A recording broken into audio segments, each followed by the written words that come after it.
Well, hello everybody, and welcome to the 236th edition of the Boxing Asylum Nuthouse podcast. I'm your host, Steve Wellings. On the call so far, we have Rob Kelly, Andy Patterson, and Donny Baseball. Sorry about the slightly later start there, guys. We're trying to get a couple of our panel members on, Gabe, and also Tommy as well. He's supposed to be joining us, but I think his flight back from Belfast was slightly delayed, but we will endeavour to get him on later on if we can.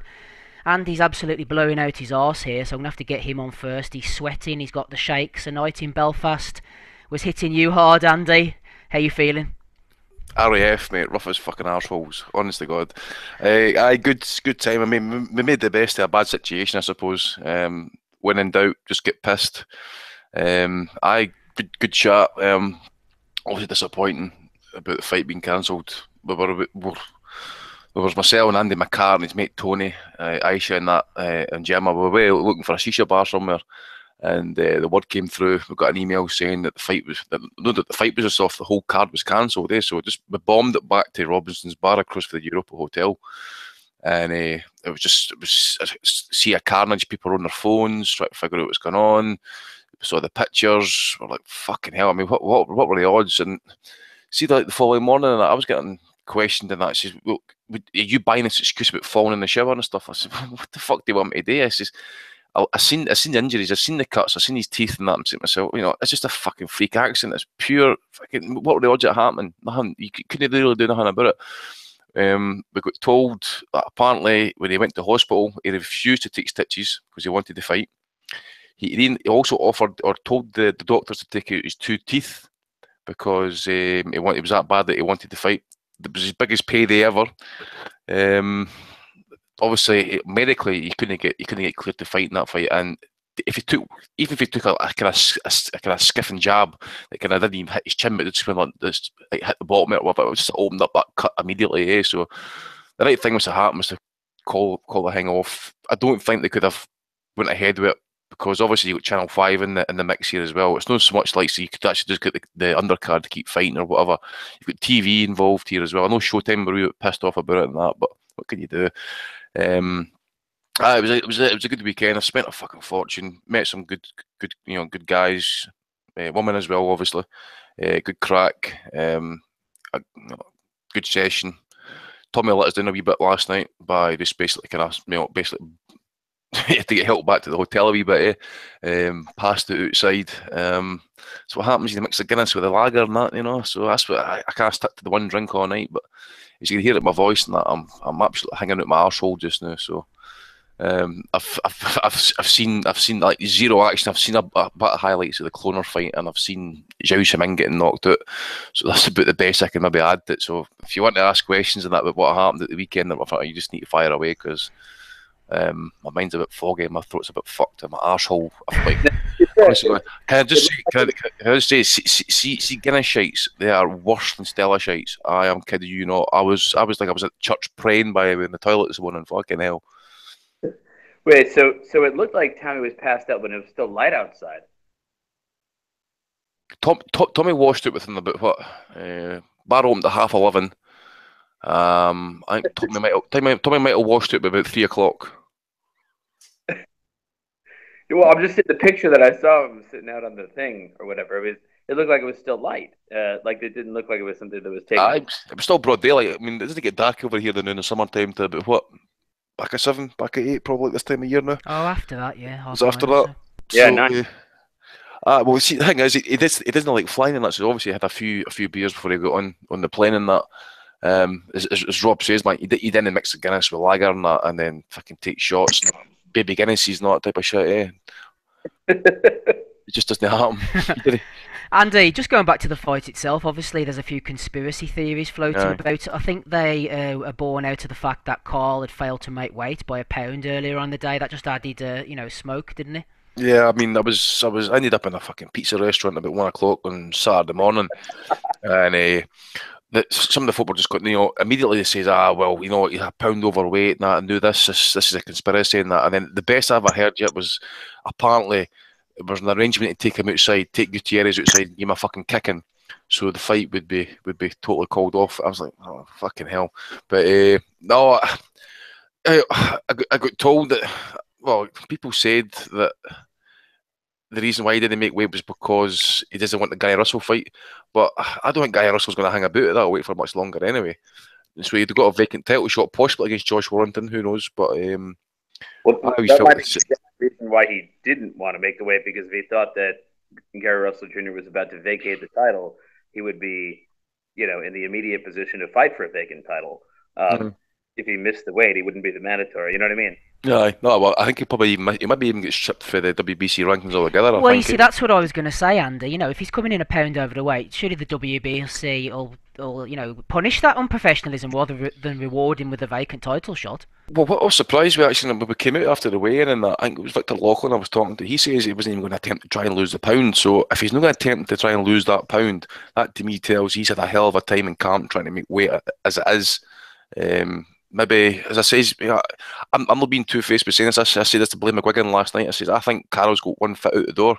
He doesn't need to fight. He's 30, he's made his money. He doesn't need to hang about for much longer. He doesn't need to take the punishment. Wasn't it not too long ago, though, that when he was at 122 and he was ducking Rigo and, seeking out fights with Quigg and Santa Cruz, that a lot of people said that, boy, when he goes up to 126, he's going to be undersized.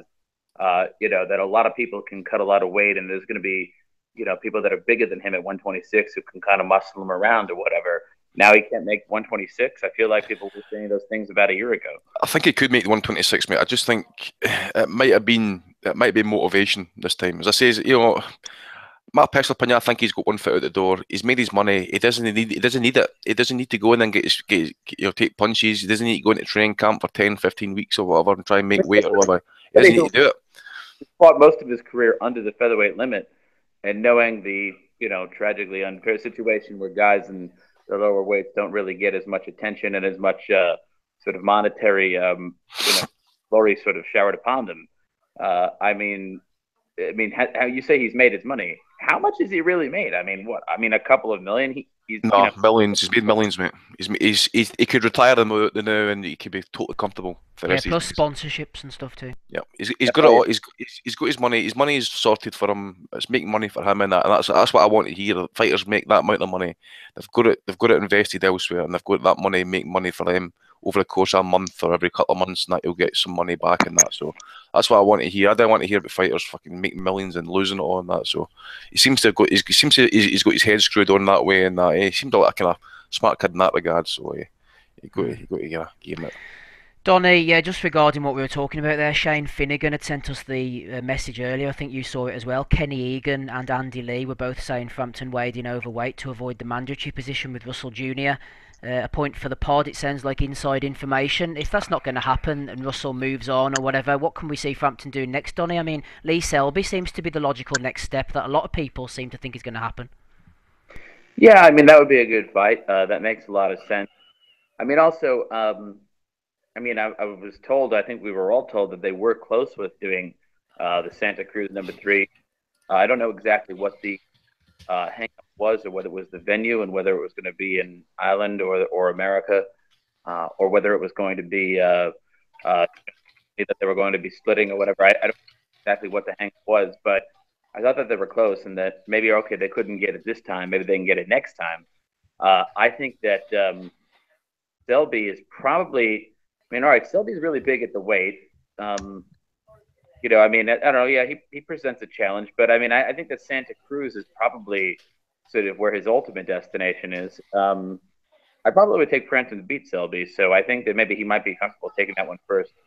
I don't know, but one of those two fights I think will be next. Yeah, just before we get Rob Kelly in, we've had a few comments on the Facebook page. James Bernard is not happy at all. He said Tommy, as in Tommy Allen, is on Twitter justifying this shit. As said above, if this was connected to Eddie, he'd throw the fucking book at him. Same as Ricky Burns getting a pass for crooked decisions. Carl Frampton should be hung for this carry-on. Flip me, what do you think about it? Why should he be hung? The guy fell in the shower and broke his teeth. I mean, there's no conspiracy. Fucking freak out. Well, but there is to some people. Honestly, God, I mean, the shit that I was getting on Twitter as well. I was like, what the fuck do you want me to say? Get CSI on the case to find out what the fuck happened? I mean, as Tommy says, maybe the Mexicans never seen a shower before. Did they know how to work it and trying to get into it or something like that? You know. He's as bad as you, Donny. I don't think. First of all, even if you thought it was like, I could see if you said Carl Frampton fell in the shower or something and and cut his chin or something like that. That might be one thing. But this is the opponent that we're talking about, a guy who was about to make a career payday, who, as Andy said, wanted to get his teeth pulled, right, just so that he could fight, right? I mean, in other words, that doesn't really make sense to me in terms of the conspiracy theory. I mean, I think that's, if you believe that, you're probably deranged. It's the fact that he's not made weight. People are starting to lose their shit, or they're losing their shit anyway. And the news came through that the guy had injured himself, and that I was like, oh, for fuck's sake! It's a legitimate conspiracy that he wanted to legitimately miss the weight, fight anyways, and avoid Gary Russell Jr. That's one conspiracy, which I happen to believe. Maybe he didn't want to make the weight, but that's a totally different one, right? To say that he didn't want this fight because, for whatever, and then for some reason the other guy goes and breaks off his tooth and cuts his chin. I mean, that's just bizarre. And if you think that he didn't want to have a fight and make a day's pay, then you're an idiot. I think it's two bizarre coincidences, Donny, and people want to put two and two together to try and make some sense of it because they're probably pissed off, aren't they? Probably.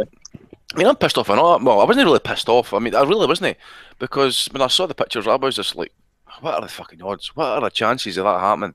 We spoke about it yesterday, Stephen, in the bar, and that. I mean, Joe Kawasaki against Brian McGee got cancelled after the weigh-in because WBO says Mario Vite had to be the mandatory challenger. So you can imagine going through all that shit.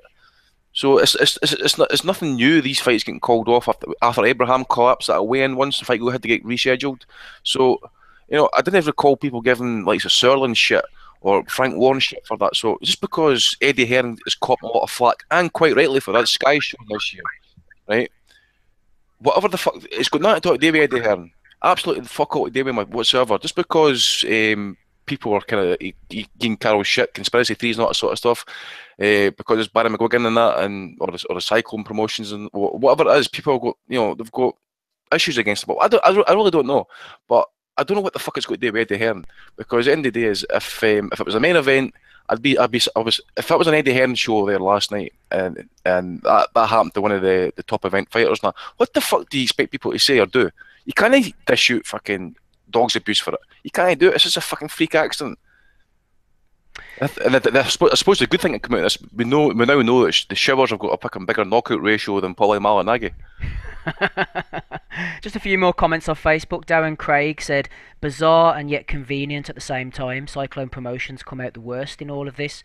Sean Glover said, one thing to take out of all of this is what you get when you put no money into an undercard. Everything hinges on the main event, and if they do get an unlikely cancellation, the show is pulled. And Daryl Jelly said, I think it was Colonel Mustard with a pipe in the billiard room. What do you think, Rob, about all this carry on? It's just one of those things, or do you think there's some UFO involvement? I think it was Barry. Filled him in. Yeah, no, I think he's on nice, and the camera's like, oh, we're so proud of Carl and all, but I say behind closed doors, he's like, get in that and shower. No, I'd say, I think, to be honest with you, with Carl, I think Carl would fight anyone, I think. But Barry and all them didn't want any part of Rigo, so maybe if I was them, I'd be thinking, I want 2 more fights for Carl, because like we said, he doesn't have to fight on anymore. He's made his few quid.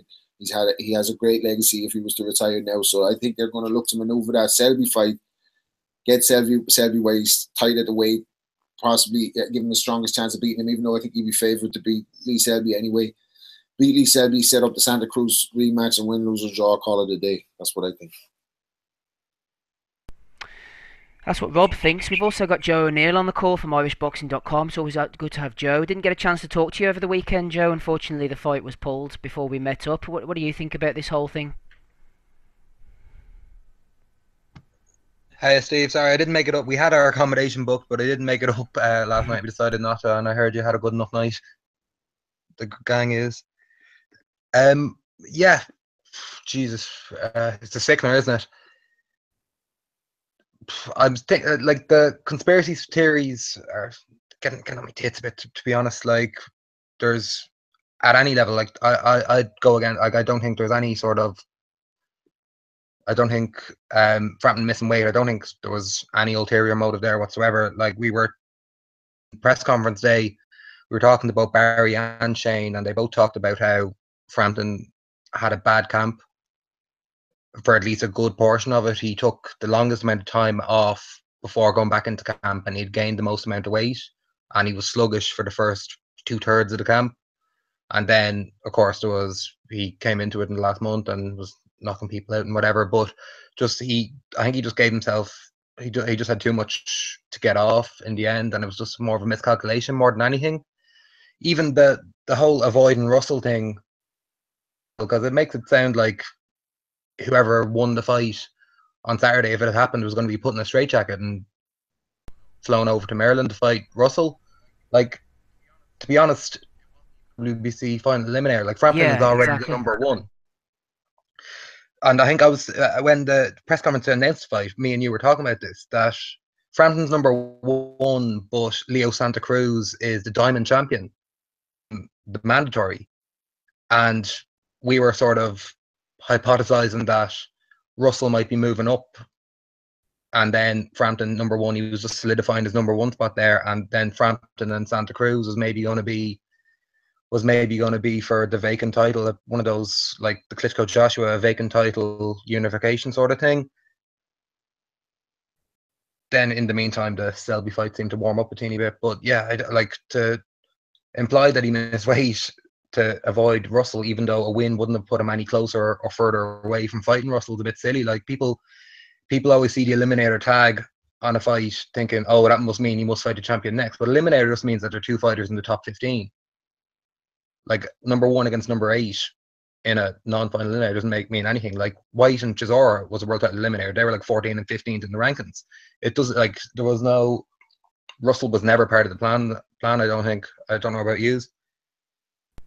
No, I agree with you, Joe. As we were saying, probably Lee Selby in Manchester or maybe up in Scotland could be next on the cards, or Carl might have to go over to America to fight Santa Cruz in the third fight. Yeah, the sounds from Cyclone is though that they want to honour their agreement with Gutierrez, which I was a slightly bit frustrated at that. Like, I know it's awful what happened to him, but it is really just delaying Carl's career if that's going to be the case. Yeah, like, move on. Really, they need to just go. Yeah, I was going to say he's done the camp. I know he didn't get the fight, but can just move into a Selby fight in November, or else do what Selby did himself and fight an Andoni Gago type guy in a couple of weeks on an undercard in the middle of nowhere in America, just to get that out of your system and go into the big fight. But the way it seems now is, I think it was Sunday Life this morning saying that Gutierrez is going to be back in November. I don't know about that, but like your heart does go out to your man Gutierrez. Like he seemed by all intents a nice fella, and I think Gutierrez, I think Gutierrez will be getting a job as a bricklayer building that wall. Yeah, well, also the fact that like the state of him, like he's going to be out for a long time, surely. Like he's not going to be able to spar for months, surely. Like he maybe can start doing road work and all, but like if he's going to go back some sort of dental surgery and replacement in some dentists in Mexico, and then he's going to be out, he's going to be painkillered up for the next month or so, and then get into, like, he's going to, like, if he would be fit to fight by the end of the year, like, De Gale was in what, the middle of January, and they were planning on getting him back in at about his shoulder. So like that's a good 6 months. And yeah, so it would be like he'd be lucky to fight again this end of the year, surely. And in fairness, like Gutierrez his face, his teeth look to be in a lot worse shape than De Gale's. Like you can see his gums were in an awful shape as well. Slight word on the undercard, Joe. Talking about Lewis Crocker got a fight on Saturday night, I believe. The much maligned MTK sorted him out. Yeah, they did. Stephen Ward got a fight as well, for what I heard. No, Stephen Ward didn't in the end. He was going to be on the show in. Crocker knocked his guy unconscious within a minute or something. The undercard, like Paddy Gallagher was in a decent fight, and Cummins was in with a guy who gets stopped against good lads, but like a relatively tough Euro guy. They were both like perfectly grand fights for those two lads at their thing, but as a chief support, like you're hoping if you just need someone who has a bit more of a face. I was writing this in the preview that we never actually got to the thing, that if Cummins was fought Melly, Hugh Wilton or something, and you have them all at the press conference talking like you wouldn't have even known what Paddy Gallagher's opponent looked like. Like think about it, like he wasn't at the press conference. He didn't weigh in because he was stuck in traffic or something, and he was meant to be a decent enough test. He didn't even exist, I don't think. Yeah, like it just seemed like a missed opportunity. Like just from a media point of view, if you're trying to build a fight between like an undercard fight, like a bit of like whatever about fake beef and needle, but just like lads, you're able to like talk to the other guy about the fight, and it just seemed a missed opportunity there. It was actually a very small undercard, I thought as well. Like, and especially from an Irish point of view, there was only 5 Irish fighters on it. Aaron Cummins, then there was Crocker, Stephen Ward, and Paddy McCrory, and then they had Chantel Cameron, the girl from England, lightweight, and what we only found out on the Thursday, they had Malik Zanad, the Libyan guy who knocked out that Welsh fighter. That's right. He can bang, by the way. Oh yeah, he's a wild man. I was just looking him up, and Blaine was saying that he's either going to get knocked out or he's going to knock someone out that he just comes in and swings. And it might be good for a highlight reel, but like I suppose cycling we're going from the perspective in that. Just before we move, sorry Joe, just before we move on, quick word on Katie Taylor. She was very impressive last night. Her opponent wasn't much. They apparently offered 20 other girls there in America the fight, and none of them took it, whether like money or reputation wise. But it was never really about the fight. Like she was never going to be learning anything about it. It was just introducing her to the American execs and stuff like that. She probably the best lightweight in the world at the moment. Anyway, I've looked at 2 of the champions so far, and like it's just different gravy compared to most. It's looking like she's going to be a support bout on Klitschko Joshua 2 in Vegas, which is a bit of a sickener considering we've been building towards it seemed like she was building towards fighting in Dublin in November. So a bit of a disappointment there, but she'll get her world title. Like she's ranked by the WBA, and they have a vacant title fight between I forget about their names. One of them's a featherweight, jumping up 2 weights, and the other is another Argentinian girl, both Argentinian, and the other one's just someone ranked in the top 10, and they're fighting in some like a small social club venue next Friday, and surely whoever wins that, like they'll jump at the chance to fight in Vegas. Excellent stuff, Joe. We'll move on. Pleasure to have you on as always. Thank you. No problem, lads. Cheers, Joe. That's Joe O'Neill there from irishboxing.com. A couple more comments before we move on to the Garcia-Broner fight. Daniel Fraser said, to be honest, I wasn't really big on this fight at all, as in Frampton Gutierrez. That guy was handmade for Frampton. Got a feel for the travelling fans with their flights and hotels, etc. To see a fighter miss weight, who has only had to make the featherweight limit twice in his career, then for the show to be cancelled, is pretty shite, really. Michael Davis isn't too happy. Put it this way, it seems far too convenient, and there is no smoke without fire. If it was Hearn or Warren, they'd get slated. But Here Carl we go again. And Cyclone will be given a pass, no doubt. And Benny Cram, well, unless they've paid him to fuck up his face, it looks legit. Final comment from me, Andy. My wife came up with quite an interesting theory whenever I presented the information to her. She said she thinks Gutierrez was fooling about with a man friend in the shower, and I said no, he slipped on shower gel, and she said spunk gel more like. So the fix is in for Mrs. Wellings. Mrs. Wellings has got a wee bit of dirty mind, mate. I would end this call right now and try and get up there. I'd be down the stairs like a shot.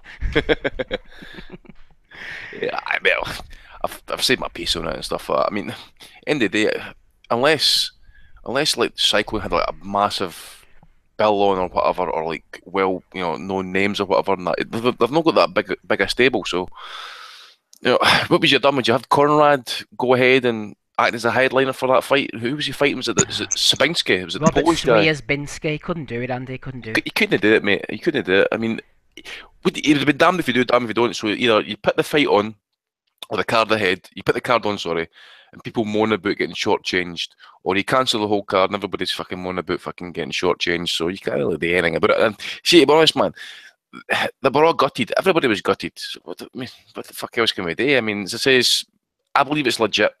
Some of the stories going about Belfast, and that was fucking unbelievable. You know, taking him round about the back and kicking his cunt in and getting paid to do the job and all that sort of stuff. I mean, come on, the guy's getting his fucking biggest payday ever. He's willing to get his teeth taken out. He's refusing stitches because he knows he wants to fight. He needed the money. Medically, he was never going to get passed for that fight. Never.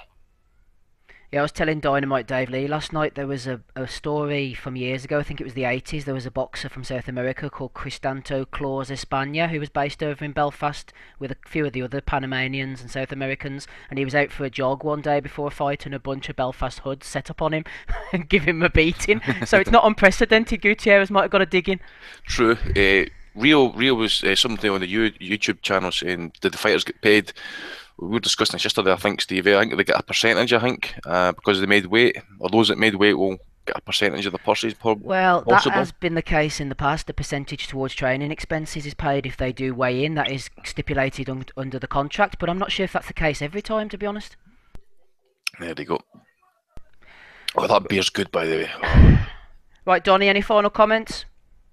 No, I just wanted to know which hotel in Belfast had an IRA doorman. Oh, I don't know. Okay. Never mind. Anyways, no, I have no final comments. I'm good with moving on to Garcia Broner. Yes, well, keep yourself unmuted. We'll come to you first on this one. Mikey Garcia against Adrian Broner. Unanimous decision. Scores of 116, 112 twice, which might have been a little generous to Broner, I thought. But then looking back on my scorecard for what it was worth, I gave him 3 rounds. So it's not completely out of the realms of possibility. And then a more realistic 117, 111. Broner loses for the 3rd time. Donnie, Mikey Garcia carries on. I was disappointed with Broner, to be honest with you. I think in the 11th round or the 10th round, whenever he let the left hook go and he seemed to not hurt Garcia but stun him, it showed what he's capable of. The same as in that 12th round against Sean Porter. When he lets his shots go, Broner, Donnie, he's a good fighter, but he just did not let the shots go for long enough. Why? Because he was wary of what was coming back at him. I gave Broner, rounds 1, 9, and 10. And that's all I gave him. So I think 117, 111 was the proper score.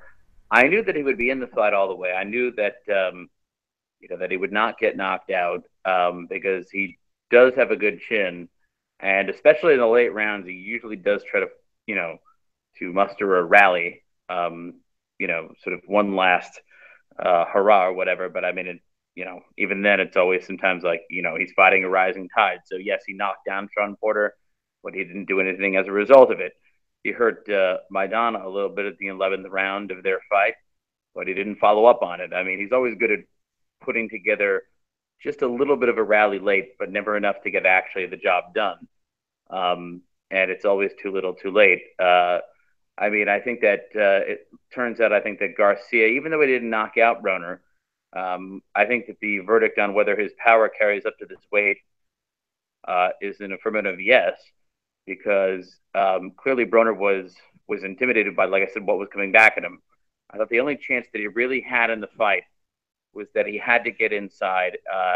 He had to take the fight to take the fight to Garcia, and for the entirety of the fight, he was actually backing up. So I thought that there was 2 possibilities that Broner could try. I thought that he could try to take it to him, put it on him, get inside, work Garcia's body, try to break him down or whatever, and just basically make it into a dogfight.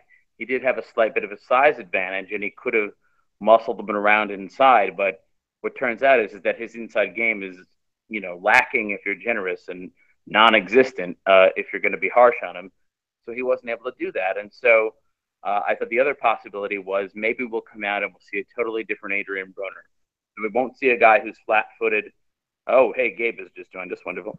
We won't see a Broner who's flat-footed and with that very wide stance that makes him immobile. Maybe we'll see a Broner that moves around a little bit and and uses some movement and some something different is going to do something, because I actually thought that there was no way he would actually take this fight unless he had a plan to beat Garcia. But it turned out there wasn't no plan.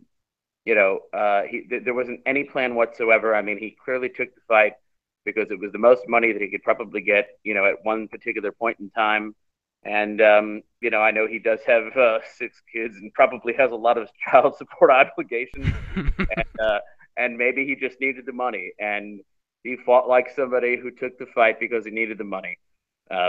He didn't have any grand plan in mind. It was just it was exactly what the conventional wisdom suggested that it would be, which is a 117, 111 clinical schooling by Mikey Garcia, and that's what we got.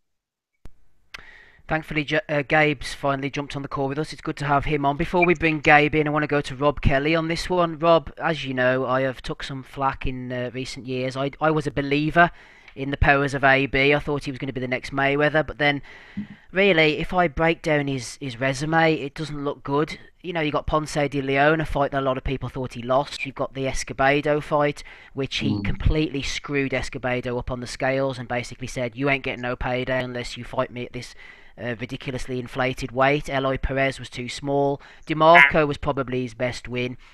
Give him a bit of a beating. Looked very good that night. Gavin Reese, too small, no power. Paulie Malignaggi, no power. First big test, Maidana lost. Next big test, Porter lost. Then Theophane, crap fighter. Granados looked poor, but I thought AB won. Third big test, Garcia lost. It's just not looking good, Rob. Yeah, he's just a B-level fighter. A B-level fighter. I don't know. Like Broner, his career is going to be made anyway, because I've seen Espinoza in the press conference say that it doesn't matter. He's happy to have him on Showtime for the rest of his career. So as long as he talks, goes to the Breakfast Club, does his interviews, you know what I mean, has his little catchphrases in his press conferences, it looks like he's not going to go anywhere. But where does he go from here? At 140, Crawford beats the daylights out of him. 147, he's already shown he's not good enough to be up there. He looked pretty dead at the weight, I thought. He was totally inactive in the fight. Garcia did what we thought Garcia was going to do to him. Everything off the jab, lovely left hooks, lovely balance, straight right hands, just breaking him down, going to the body more than he normally goes to the body. I think I kind of thought he would drop Broner a couple of times with speed. I don't know if he's carrying that power all the way to 140. People were talking about Garcia going to 147 after that, but I don't know. I'd like to see the Lomachenko fight for Garcia, really, or Linares, one of them at 135. I don't know if I don't know if the Crawford fight could happen with the HBO Showtime thing and the Aaron dispute from previously, but I don't know. I think Garcia is one of the best in the biz. Love watching him. And Broner we'll see again in some shape or form, but the wheels will come off there sometime soon. Rob, far from me to tell Mikey Garcia what to do, but I did think it was interesting the way everything was working for him, but he headhunted a lot, I thought. The left hook to the body, the classic whipped left hook to the body underneath Broner's elbow seemed to be there all night, but he seemed a little bit reticent about throwing it. Yeah, Garcia does that though. If you look at his earlier fights, like he barely goes to the body. He's so accurate with setting up everything off the jab that he eventually finds you with the right hand and then swings the left hook over once he's got the head rock back. Like he's kind of like a precision, a sharpshooter almost, but he doesn't really go to the body. But he knew last night, I think, that that Broner was dead at the weight, and if he got him to the body, that he was going to fade later on. And really, he did nothing in the whole fight, so he didn't really have much to worry about regardless. So. Excellent stuff, Rob. We'll come to you on the undercard very shortly. Before we do so, great to have Gabriel Lewis back on the call again. It's been a while since we've heard from you, Gabe. How are you sounding? Pretty good. How are you? Excellent stuff, man. You are in the position where you actually don't like Broner, and you're not a big Garcia fan either, Gabe. Not really. From the previous fights, I always say that he's boring. He's so technically perfect, and he's so cautious. Early on in the fight last night, there was a point where he hit Broner maybe with a left hook or something, and it looked like he should follow up, and he didn't really follow up that much. Personal preference, I prefer someone who's going to dig in and go for the kill whenever it looks like they've got their opponent in a position to do so. And he had Broner up against the ropes, and then he kind of backed off, which is not so uncommon, but I think the kid could have done a little bit more damage and put him in an even worse spot. I've said it every time I watch him. He kind of is too cautious for for my liking when he gets his opponent in a good spot. But there's nothing really to dislike about him. He's not a bad person. You know, he's a good, obviously a really good fighter. Just not really my cup of tea. I'd like to see something different, and I'm not really sure. Even though if he did go after him, he's just so technically sound. He's not gonna get reckless. He's not gonna get wild. But the performance last night, to me, showed something that I didn't see much of before, which was the ability to dig in and to, you know,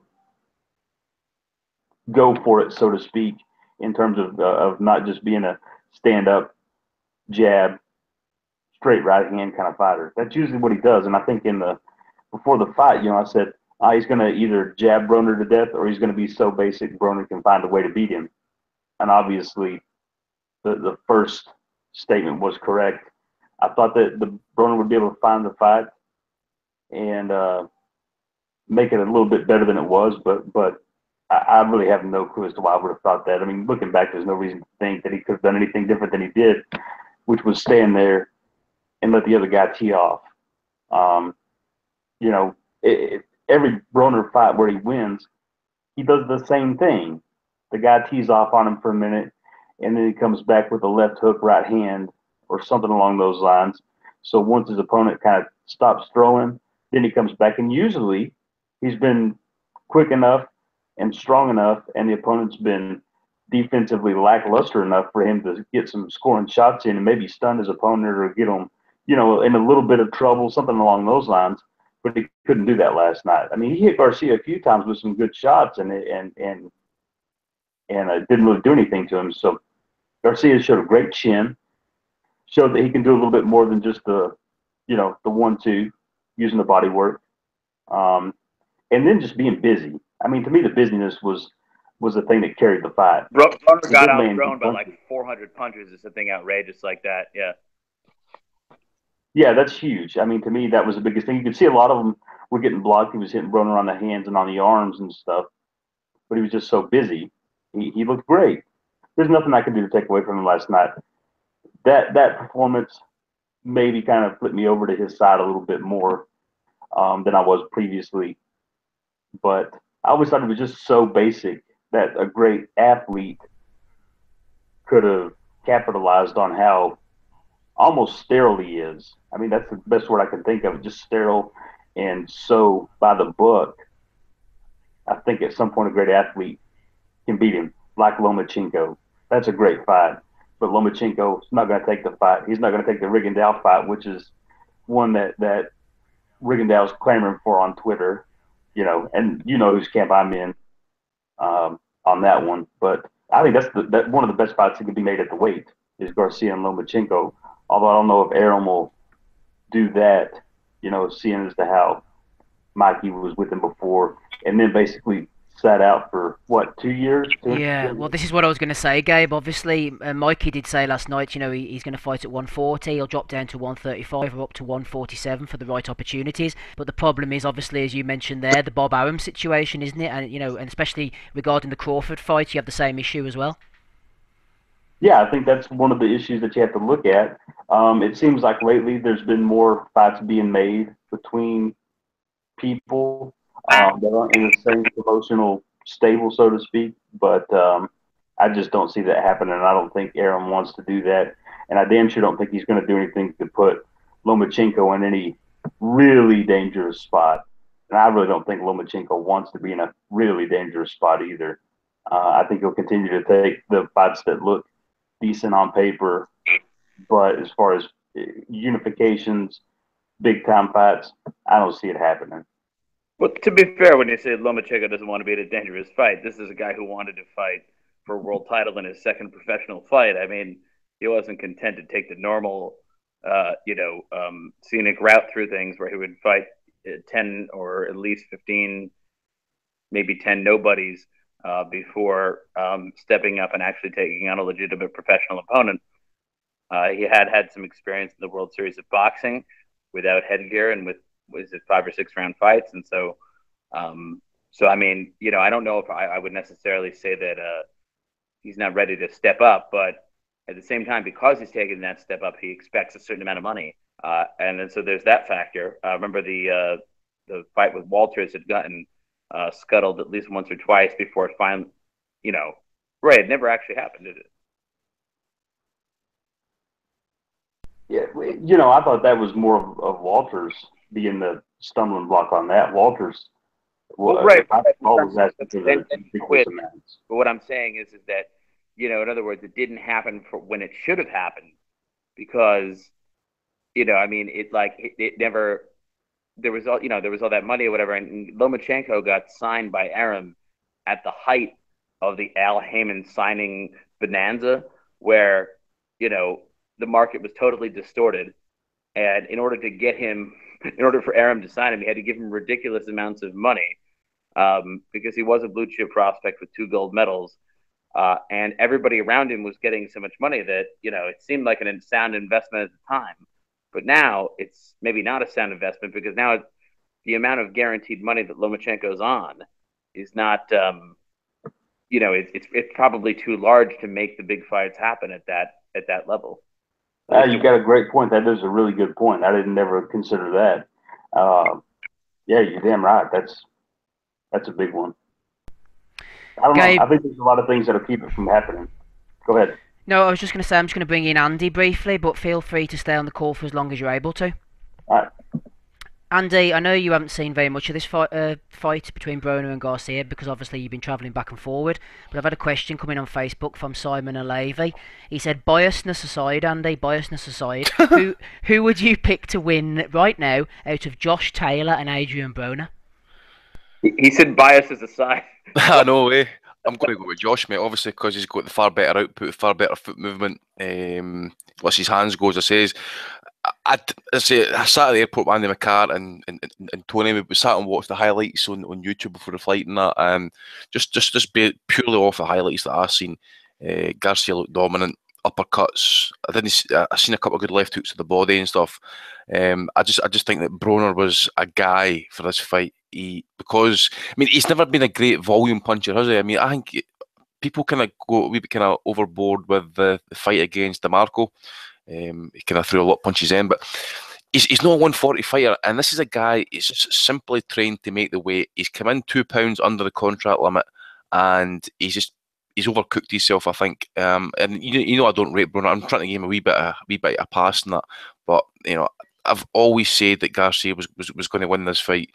People did think that he might get the stoppage, but if there's one thing I'll give Broner a lot of credit for is he has got heart. He's got a bit of cement about him. He can take a shot. He's got a bit of dog. I think he's proved that. I think he's proved against Maidana, for example, when he got his shit pushed back in. He was willing to get back up, and he was willing to get himself back into the fight or try and get himself back into the fight. But biasness. I just think that Josh at this point, he's 25, 26 now. He's only going to improve. Broner's on the slide now. Broner had talent, but it's like everything else. You still got to work at it. And if you've not got the engine, if you've not got the output, if you didn't work at it, there's Garcia coming off a 3-year layoff, and he's dominating Broner like that. I just think that speaks volumes. But at the same time, I did think with Garcia coming up in weight, Broner having to come down in weight, it was kind of set up for the fact that Garcia was pretty much going to win the fight. But as I say, folk are going to say I'm biased. Probably I'm biased, but I think Josh would win that fight. Thing is, though, Donny, we're saying, can Broner still be recycled again? He calls himself the can man. I'm looking at the ratings here. You've got Keith Thurman, you've got Danny Garcia, you've got Lamont Peterson, say, at a stretch, you've got Errol Spence Jr. All 4 of those fights could be made recycling Broner's clown caricature. Yeah, they could all be made, but right now I think he needs to rebuild himself just a little bit. He can now, I think, maybe sort of qualify that nickname, the Can Man, in the sense that if you put a legitimate opponent in front of him, he'll lose. But if you give him a can, he'll look fantastic. He's a great at beating the tomato cans. He's the Can Man. Give him a couple of wins on the comeback trail, and then why not throw him in with a Danny Garcia? I can see it happening. I could see that happening too. I mean, it can't be a 147 though. I mean, it's already been shown that his power isn't that great at 140. And really, I think if he trained hard, I think he could make 135. Really, that was the last time he really looked good, wasn't it? Was at 135 and at 130 when he was at those weights. I mean, he was just able to cut weight a lot, rehydrate. He was a big guy. He just bullied people around. Exactly. Billy just uses sheer physicality. Yeah, and just used his sheer physicality to dominate those weights. And I think that if he hadn't moved up, I mean, I understand why he did. There was the monetary motivation to move up, right? Because there was a lot of big fights to be had up at 140 and 147 at the time that he made that move. But I mean, when he was at those weights, I mean, he was very dominant, and it was just very hard to see how he was going to get beat. Actually, there was one time when I remember Andy actually said at the podcast, he goes, "If fucking Broner ever retires undefeated, I'll shoot myself." And at that time, he looked so dominant that didn't seem unreasonable. But when he moved up, his lack of skills, Donnie, be honest with me. I mean, for how long did I say that he was overrated and that it was just waiting to happen because he wasn't living the life? I fucking said that all along, mate. He was not the goods. Well, hang on. You did say that, but at the same time, you also said if he retires undefeated, I'll lose my mind. I did say that. There's been at least part of you that was worried that would happen. Because if you look at the PBC and the way they're cherry picking fights for some of these fighters, and that, especially if you go off, who was the guy that put Quill on the ice pretty badly, the Australian guy, fights like that, Pato or something, fights like that, for example. The guy who moonlighted as a male stripper. Aye. Thing is, though, Andy, I was mentioning all 147 fighters because I think he's a 147 fighter, Broner. I don't see him getting down to 135. Absolutely no way. And 140. This was an absolutely massive deal to get down to 140. Mm-hmm. Everyone was praising him. He looked great on the scales. Some people thought he looked like shit on the scales. This was a fight against Mikey Garcia where he was making millions, you'd expect, because I think it was like $500,000 fine for every pound he was over. So he must have been making a fair bit. You're telling me they give him a 10-rounder to come back before a big fight and he's going to be stripping himself down like mad to get back to this 140 again. He will campaign at 147. I'm prepared to be proved wrong, but that's what I think. I agree with you, mate. I think the reason why he went up there was just, again, as Donnie says, welterweight division was obviously the kind of money division around about at that time, but it's a discipline with him. I mean, you see him in between fights and that, he was always getting blown up weight. He's always fat. He's always getting into something he shouldn't be getting into. And when it comes down to it, I've seen some of the videos and stuff, Broner and like the sweatsuit on and stuff. That wasn't a camp that he actually went into to actually train for a fight. He trained to make weight purely, in my opinion at least. He used this train to make the weight. The money is obviously, it's tight. He's been getting loans off Al Heyman to pay off debts and stuff. He's got a football team of kids to pay for. At some point, they're going to come knocking for child support money. And I've said it before, I forget who asked the question last night. What's going to happen to him by the time he's 30? He's going to be sucked out, drugged out, looking for a fucking handout. And if not, he's going to be in jail or he's going to be lying dead in the street somewhere with a needle in his arm because it's an absolute carnage situation for him. As I say, he's fucked up his talent. He's never worked at it really. I'm not going to say he's a journeyman, and I'm not going to say he's a gatekeeper. And I still think he could potentially maybe grab an hour. But there's a point, by the way. Is there a worse 4-weight world champion than Broner? It just shows the bullshit of the belts, though. Exactly. He's calling himself a 4-weight world champion. I mean, wasn't Marco Antonio Barrera like only a 3-weight world champion? Yeah, aye. It's deplorable, but it's the politics, I suppose, of the sport with the belts and stuff. But Broner, as I say, I'm not going to tell him to pack it in because I enjoy seeing him getting beat. Everybody knows I've been the biggest hater of that guy. The simple fact is I hate seeing people with talent fuck it up, and then just the shit that he comes out with. I mean, he is probably like, say, a better version of O'Hara Davis. And he's got a wee bit of banter about him, I suppose, but Davis is just absolutely awful at it. He's got more balls than Davis, though, Andy. You wouldn't see Broner quitting to give him his due. That's what I say. If anything's got the dog in him against Maidana, he got up off his arse twice to try and get himself back in that fight. That's one thing you can't knock the guy for. He's got a beard. He has got heart. I can't take that away from him. He's not a quitter. I'll put it that way. I think he needs a new trainer. I think the relationship with him and the trainer in the corner, when you're looking at it, he's not listening to him. Like, he's not taking any instructions. He's not, and they're getting over animated trying to get the message across to him. Like, it's like he's running his own show. Like, so I know people said he was loyal to his trainer, and after he lost, but like 3 losses into his career now, like he has big opportunity to make money on Showtime. I'd like to see him with somebody different. Rob, last night on Showtime, for some reason, I mean, I don't know if it was my television, but I think it was probably most people's televisions. The corner audio was not coming through very well for fight, particularly for the Broner corner, but for both corners for about the first 8 rounds.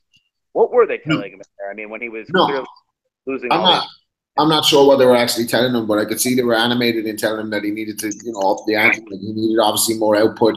And I heard around there, like they were trying in the later stages of the fight, you could hear him telling him to go for the knockout, and he had to go. But he's not, he's not listening to them. He obviously doesn't respect them. He hasn't got a good. So I think he needs a new trainer if he wants to operate at a higher level. Because at the moment, the way he's performing, he doesn't want any smoke at 147 because all of them are over him. Right? So.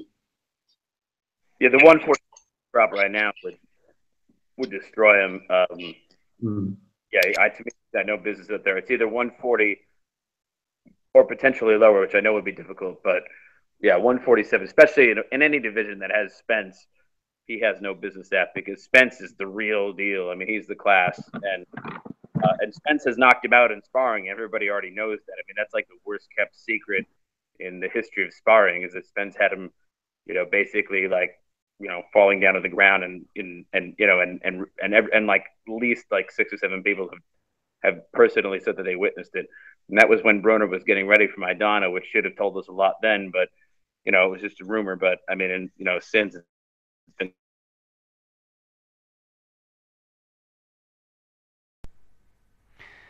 Right, okay, I suppose we'll move on then, shall we? Let's see, who have we got still on? Gabe, did you see anything of this Jamel Charlo versus Jorge Sebastian Hyland fight? It ended up quite to be a farcical spectacle. Unfortunately, Hyland came into the ring clearly injured. They wouldn't let him have the bandaging on his left leg, on his left knee, and he was just walking around like a one-legged guy, hobbling about the place, couldn't maintain any balance, couldn't stand up straight. It was quite farcical, really. Yeah, I watched the first 2 rounds, and you could see easily what was going to happen, that it was going to end in a knockout. So I went to the store to get some rum. I didn't think much of it. Charlo's a really good fighter, but it was obviously, I don't know, it's shit that they had something like that going on. You'd hope for more protection from those, for everyone that steps into the ring. And if somebody's walking in there on a bum leg, I mean, really, what are they going to offer? Everything that they're doing stems from their legs. When they're throwing, you're not going to generate any power if you're not able to use your legs. You're not going to be able to move as well, which is, all these things are key components of fighting. They let someone go in there like that is A, completely ridiculous, and B, pretty shitty for fans who deserve more.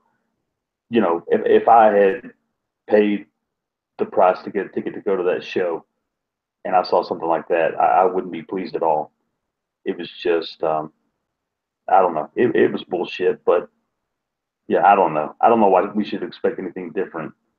It's happened over and over again. I don't know. I did see it. Charlo looked great. Did what he should have done. Knocked out a guy who was in bad shape to start with. So not really impressed, but I can't be down on Charlo either. If the guy had extended him rounds, that might be something, but it didn't. The fight went the way it should have, I guess. I don't know. Mm-hmm. Rob, the thing is, in these type of situations, if somebody pulls out of a fight, especially close on, they get shit. If they go into a fight injured, they also get shit. It's a bit of a no-win situation, unfortunately. And Hyland, maybe the problem lies with the WBC. I remember him knocking out Macklin in, 2014? Why has it taken him so long to get his chance? And when he got his chance, he was like, I cannot afford to pass this up because I will not get another opportunity. Do you blame him for going in crippled?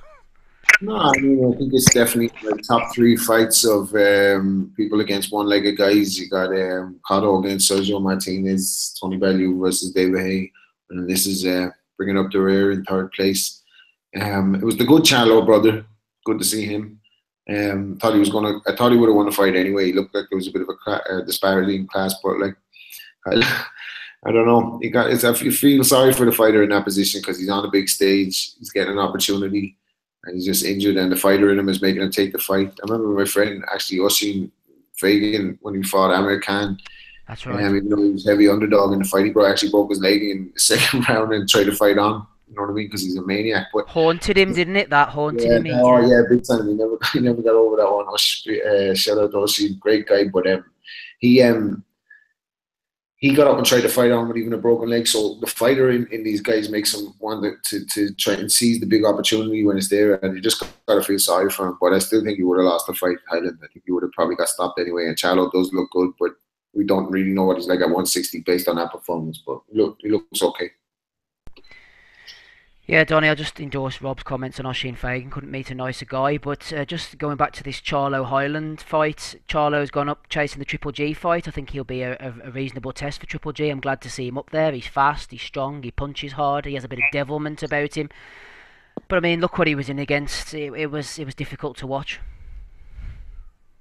So was that one to me, Steve? Yes, you, Donny. Oh yeah, yeah. I mean, of course. I think like Paulie Malignaggi said, he goes, if we hadn't seen Charlo against some other, decent fighters before, I might say, well, this takes some sort of shine off of his win. But, okay, he was in there against a guy who clearly wanted to get his payday and didn't tell anybody that he was, obviously lacking in the physical readiness department. How did he pass a medical? Well, maybe the medical was given a few days before. Maybe he had some sort of last-minute injury. I don't know. But he was obviously to get past it somehow, and it was really a big farce. But anyways, I mean, look, Charlo will be a good test for Golovkin. I mean, that of course assumes that he gets past Canelo. Now, I'm of the belief that Golovkin will have absolutely no problem getting past Canelo. I'm not saying it won't be a good fight, but I just think it's one that he wins, and I think he clearly wins, unless he gets screwed. But once he's done with that, I think then Golovkin probably goes and takes out Saunders, which won't be any trouble. And then age will start to be a factor, whatever. And maybe someone like Charlo, who has a very slick style, could be a problem for him. And if they decide to look in that direction and Charlo continues to assert his affirmative case at the middleweight division, that could be a fight that, Golovkin has a decent chance of losing, in my opinion. So I look forward to that. And the fact that he happened to beat a guy who conned the medical examiners and was able to collect his payday. I mean, yeah, it's, that's the sort of like, I think Larry Merchant used to say, boxing is the red light district of sports. This that's the way it happens sometimes. But, Charlo's a good fighter. And he has exactly the kind of style, in my opinion, that Golovkin wouldn't like. So I hope that he continues on in his campaign in the middleweight division to create a public demand for a fight between him and I won't say Golovkin specifically, but why don't we just say the winner of Canelo Golovkin? Donny, did you happen to see Roshi Warren against McJoe Arroyo by any chance? We didn't get that over here. I actually didn't see that. What was the result of that one? Warren schooled him by 12-round decision. I think it was let me see, 118, 110, 117, 111 twice. That doesn't surprise me. I mean, with his amateur pedigree and having appeared in 3 Olympics and, even though it didn't work out for him at any of those Olympics, I mean, he had he beat a lot of people at international competitions. I mean, he's a very, very good, well-schooled fighter. And yeah, it doesn't surprise me that, he did him in McJoy Rose, who I believe is more of a puncher. And doesn't have the sort of pedigree that he has, and so that doesn't surprise me, that result. So good for him. Okay, Rob, final fight on the card of interest. Jarrell Miller against Gerald Washington. Washington mentally retired at the end of the first round, but they managed to let him fight on for about another 7 before the referee finally saw that he had enough. They were saying on the commentary team on Sky, which I thought was pretty decent actually, including Darren Barker and Matthew Macklin, that Jarrell Miller was like a poor man's Derek Chisora. I wouldn't say a poor man's, he just looked like Derek Chisora the way he is, to be honest with you. And Gerald Washington reminded me a bit of Richard Towers. Yeah, I missed this one, and thankfully I haven't seen it. I read the reviews and I heard it was a stinker, so glad I dodged the bullet on that one too. Sorry, I can't help you. No problem. You didn't miss too much. Gabe, I don't know if you saw any of this one. Jarrell Miller came in at £298, some 21 stone, but he was able to move a bit better than a guy of that weight would suggest. He got his hands moving. 21 stone? He was 21 stone. Not a great hitter, Gabe, I don't think, despite all the knockouts. But... Huh? Wait, I didn't Jarrell see too much of it, but I saw enough. I saw a little clip of it somewhere, and the guy is fucking massive. I mean, if you're fighting someone like that, it should be over quickly. Almost 300 pounds. Get out of here. Come on. That said, I'm surprised a little bit at his ability to move.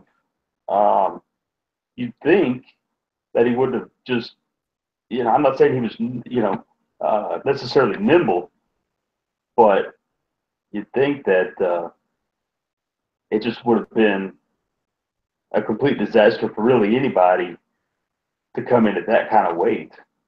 And I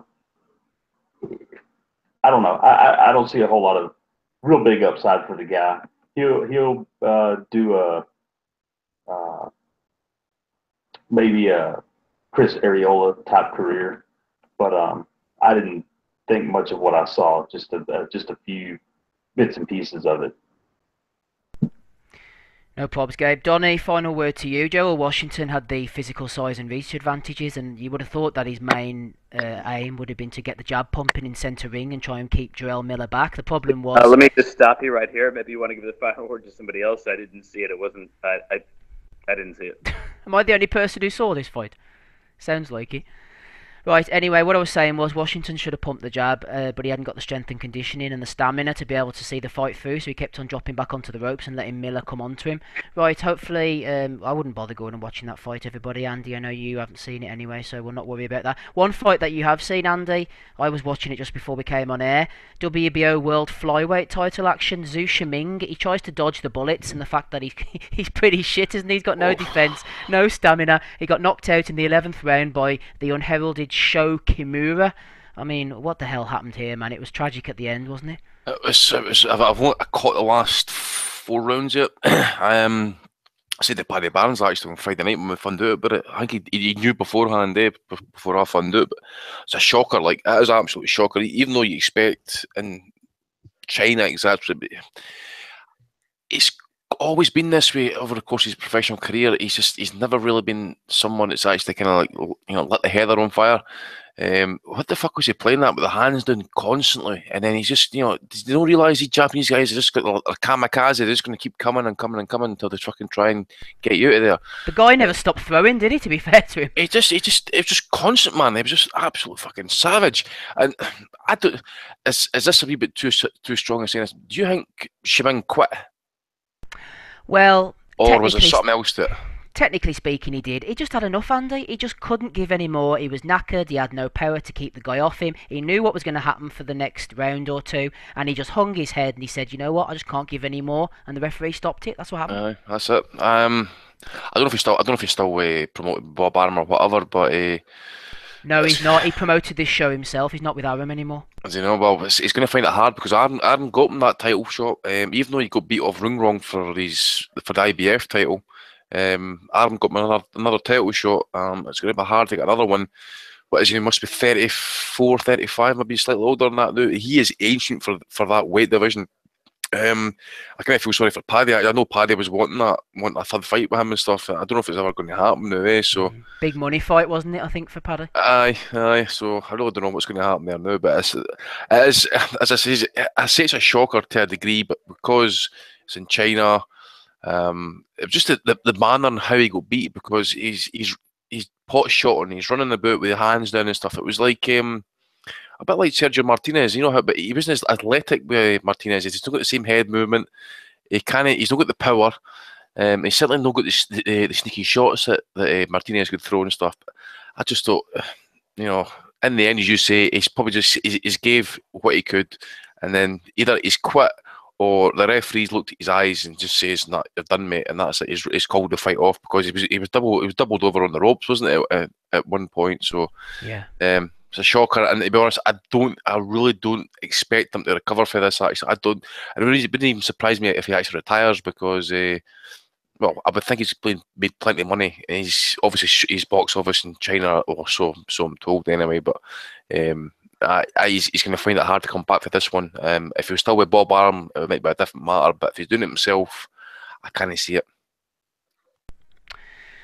Thanks for that, Andy. Final card of the weekend. I don't think anybody saw this. I certainly didn't. On USA ESPN, Saddam Ali continued his winning streak, defeated the decent Johan Perez over 10 rounds for the vacant WBA International Welterweight title.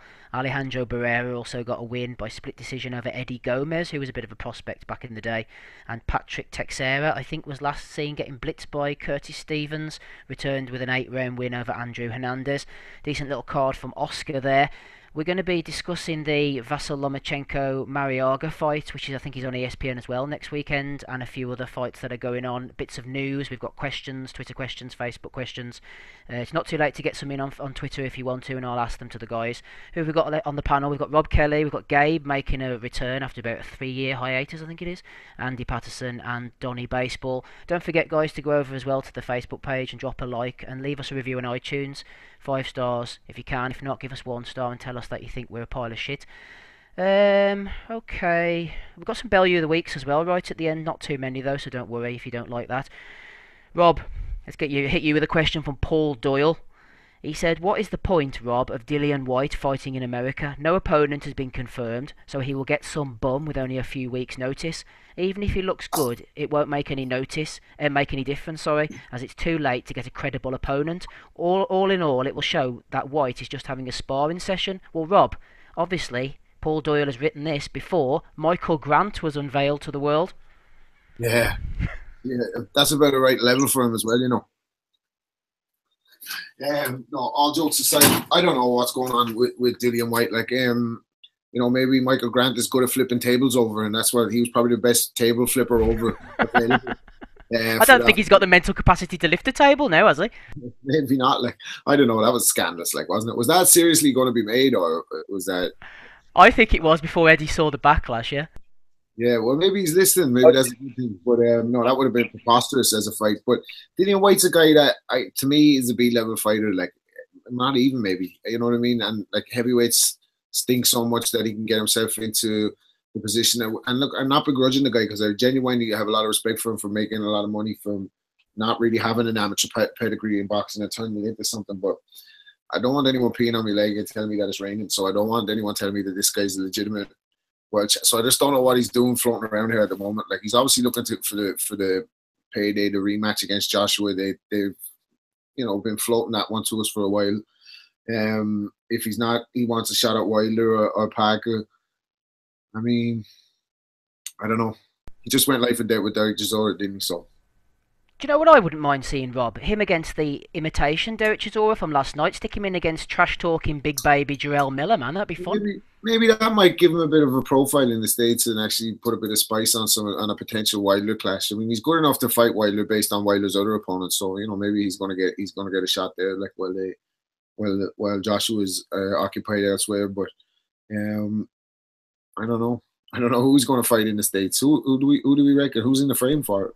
Well, I mean, I think he was genuinely going to put the Michael Grant fight on until Eddie heard the backlash and thought, flip, we better not do that. But if Michael Grant's the starting point, if he's the baseline, what do you think, Donny? Where the hell can you go from there? The only way is up. I really think that sometimes that Hearn, puts out these opponents that are like absolutely outrageous, and then you'll be like, that fight's terrible. That's just the worst fight I've ever even.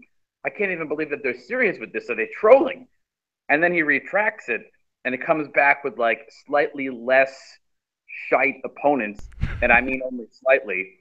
and you're like, oh well, thank God. At least the backlash on Twitter and social media and whatnot. Okay, at least we're getting this or something. It's like he kind of wants to like sort of set the bar very low so that he can bring it up to someone with a pulse. Yeah, exactly. So, yeah, I think that ultimately that's all part of the plan, really. I don't think that he ever probably expected to make that fight, but just leak it out there that that's next, and then you'll be happy with whatever comes. So yeah, I don't think that fight was ever a serious possibility, but I do think that they very seriously leaked it. If you start in the graveyard, Donny, the only way literally is up.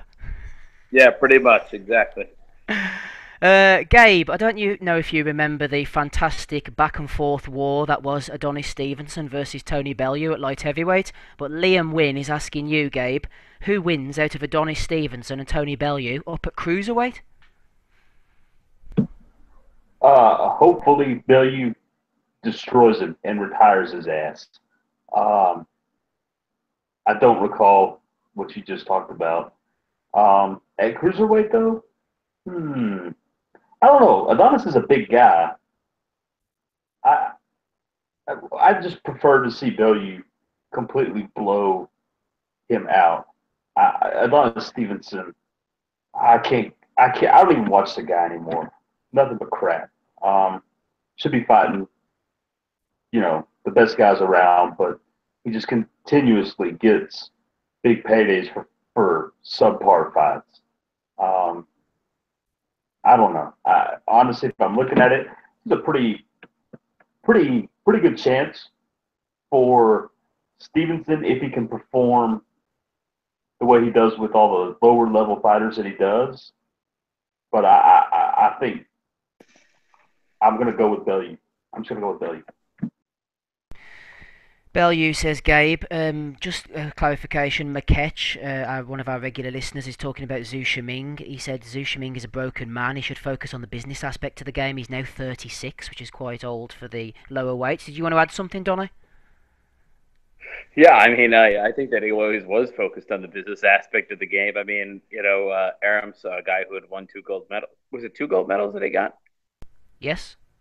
Yeah, 2 of them. And I mean, he was like, oh, let me open up the Chinese market with this guy or whatever. But he had the most obvious amateur style. And when you turn pro, in your mid-30s at a lower weight division, I mean, your style, whatever style that you have, that is your style. There's, you can't teach an old dog new tricks. And, I mean, if it helped him crack into the Chinese market and now maybe he can do something with Rex So, who I think is actually a pretty, legitimately good fighter. I believe he's from Hong Kong.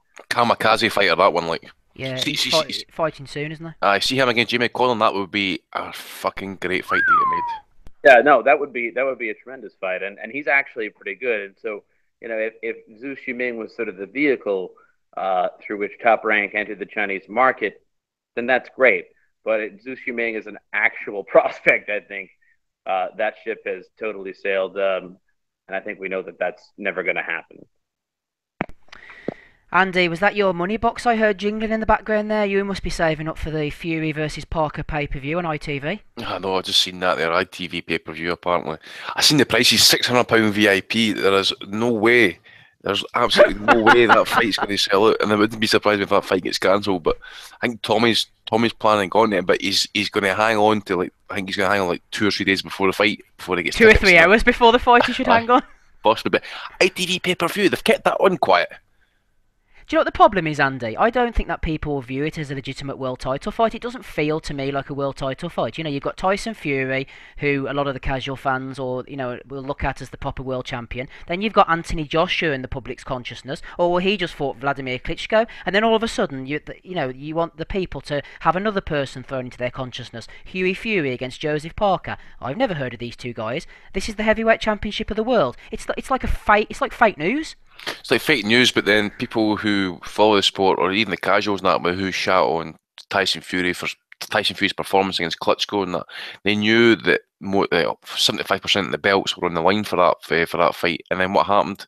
Fury then decides, or he has his issues, and the titles get fragmented. So everybody should know this. Common man, though, Andy. You know, they will not look at know. this and they'll go, "What the hell's this shit all about?" I know. Anything, WBU title fights are called world title fights nowadays. The IBO, people are allowed to kind of get away with this shit. As you said, maybe it doesn't feel like a real world title fight. I just think Parker's his hand's been forced because he's outlived. He's not really outlived his welcome. I just think they've not got the financial backing in New Zealand to really kind of get him to be a superstar, so to speak. So they need to come over here. They need to take the chance to come to the UK and America. And I think down the line, if this fight does go ahead and he does win it, it'll be interesting to see if Warren's got any options on Parker, which I don't think he will have actually, because obviously the AJ fight's the one you want to see. You want to see the kind of belts try and get unified again, and so we can get one clear champion. But the lineage is the lineage and that. And I know we're having a bit of debate during the week there about was it the lightweight title? Lightweight title. I think we're talking about Linares and that. People were kind of saying he's not the lineal champ and all that sort of stuff. But it depends on how you look at it and that. So people got different opinions about it. Yeah, moving on, Michael Pengelly had thrown a question in: what's the most travelling support outside of the UK that a matchroom boxing fighter has ever enjoyed? We were discussing this on Twitter with New Age Boxing during the week. I think we were saying maybe Darren Barker when he travelled over to fight Felix Sturm in Germany for about 3 minutes work back in the day. On a similar theme, Rob, I think this question has sprouted from the fact that we believe Joshua is going over to fight Klitschko possibly in Las Vegas. I don't foresee a lot of the casuals that they can pack into Wembley Arena going over to Vegas to follow Joshua the way Ricky Hatton and Frampton has taken guys over. You'd expect Josh Warrington would take a big fan base. The Joshua fan base, Rob, I could be wrong here. It doesn't seem like that sort of fervent group who would travel over to Las Vegas and have a piss up and smash the place up. Am I too far off the mark here? No, I think they're too busy being humble. You know what I mean? So they're not going to travel. They're being humble. And what's the other one? Stay humble. Stay humble. Stay focused. All that crap. Focused and humble. They're too focused and humble on their goals or whatever to make the trip to Vegas. Now I don't think he's going to draw big support over there. He hasn't got like the kind of football Bammy Army, Ricky Hatton type support or the Can Army. Why the fuck would that fight be a pay-per-view in America? Why would that? That makes no sense. I don't know. It's crazy. I don't know. Maybe they're looking to try to build every big fight that they can now in wake of this other hoax that's going on at the moment. Like, it seems to be like they're pulling together. All the networks and all that are pulling together to try and, I don't know, put boxing in a strong position. But they were making a big deal out of Joshua after the last performance. I mean, the way both networks kind of dual broadcasted it over there, they obviously think he's a big deal, and the numbers that he's doing over here can maybe translate over there when they see the look of him and everything. I don't know, but it's a strange decision. I wouldn't pay for it if I was in the States. I'm thinking, Rob, that if it was down to Eddie Hearn, I think he'd be packing out Wembley time after time. I think it's Joshua who's pushing the stateside move. Maybe, and that might maybe speak more about him testing the waters over there, about maybe leaving the Hearn stable eventually. That's the talk anyway, isn't it? That one day he might call quits on Hearn. Like, I think he want to see what's out there. I think he know that there's a lot of money to be made in America, a lot of money to be made over there. Like, and as much as he's making in the UK, he wants a taste of that market too. So, maybe that's an indicator that somewhere down the line you're going to see Joshua promotions or something like that. Yeah, I think he already has some kind of management agreement with a couple of maybe a Coley and Buatsi as well. And another one we were discussing during the week, Danny Young was asking you about, he was trying to learn the shoulder roll at boxing apart from Mayweather. Who should I be watching from the past? You threw in a few names. Charlie Burley, a fighter that I'm not particularly familiar with. I haven't seen any footage of him. Bernard Hopkins, James Toney, and was it Willie Pep, the other one? Willie Pep. Willie Pep. I don't think there's any footage of Charlie Burley. I go off of what I read. Willie Pep, some fights out there, but James Toney, if you want, most of his fights are on YouTube anyway, so that's the one to go and watch. Proper old school shoulder roll infighter extraordinaire. I mean, I can't get enough of watching that guy. See his absolute peak. James Toney was probably like one of the best pound for pound fighters ever. He's absolute. That's how good he was. If he was fit, if he was dedicated, and if he was on point with his weight, nobody really could really live with him, especially the guys who the big sluggers, guys who want to go to war and that was bread and butter to Tony. He was a legend. You should check out Archie Moore's where as a child, if there's any, the footage is a little bit grainy and all that. But I tell you what, advice for them young kids trying the shoulder roll: don't try it. Leave it alone. Don't try this at home. That's it. It's not. I hate seeing it. Like you're going to get fellas getting their heads flown off trying to do that shoulder roll. Like, you know what I mean? Who was it I saw doing the shoulder roll? Oh God! And he was doing it so terribly. And I said at the time he looked like he had cerebral palsy. I think it was Igor Klimov or Andrei Klimov who was fighting Liam Walsh on Box Nation a while ago. He was trying the shoulder roll, and oh no, Rob's right. Don't try the shoulder roll at home. Let's have a look. Who else have we got? Craig Mastro is asking you one, Donny. He said, who is the biggest sellout? A couple of big sellouts here. Tony Bellew post the David Hay fight, or Paulie Malignaggi pre-August the 26th? The biggest sellout, Donny? Wait, wait, why is Bellew a sellout after the Hay fight? He hasn't even done anything. Well, he had the major beef with Hay, and then straight as soon as the fight ended, I don't hate this man, he's my my mate, and all this type of stuff. It was basically just to sell the flipping pay-per-views, wasn't it? Oh yeah. No, I mean, I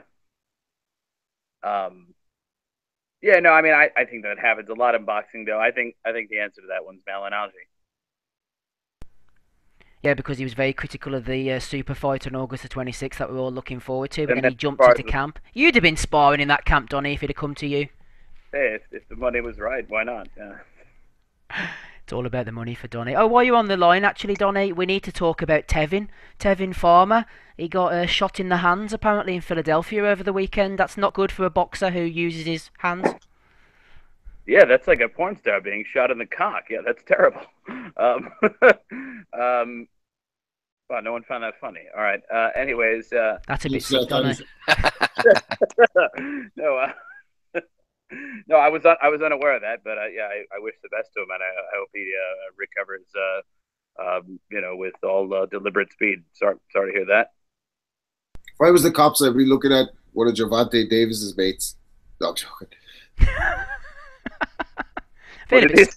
I was feeling a bit sorry for Farmer, though, Donny, to be honest with you, because he's one of these guys who had a couple of losses early in his career, and he came back and he beat Ivan Redcatch on one of the undercards, and he seemed like he was going on well. And according to Lou DiBella, you never really know if this is true or not, especially when Lou DiBella's involved. He said he was a good guy and he's not really in any beef, and his brother was shot in the face as well, and apparently the police have said they don't know the severity at the moment, but being shot in the face sounds pretty severe to me. Yeah, it sure does. Yeah, I don't know what to say to that other than sounds like he was a victim of an unfortunate situation, and I hope he recovers soon. Thanks, Donny. I'm sure everybody in the pod echoes your sentiments. Right, let's have a look what else we've got on the list. Andy, what about this Luke Campbell against Jorge Linares fight? It's going on in America. It's not that Eddie Hearn didn't want to put the money down or anything, Andy. He would have put the money down in a shot, but Luke wanted to test himself. He wanted to go abroad. Well, I know. He wants to go on the HBO, baby. We were talking about this last night in the bar, and that no good can come of this fight.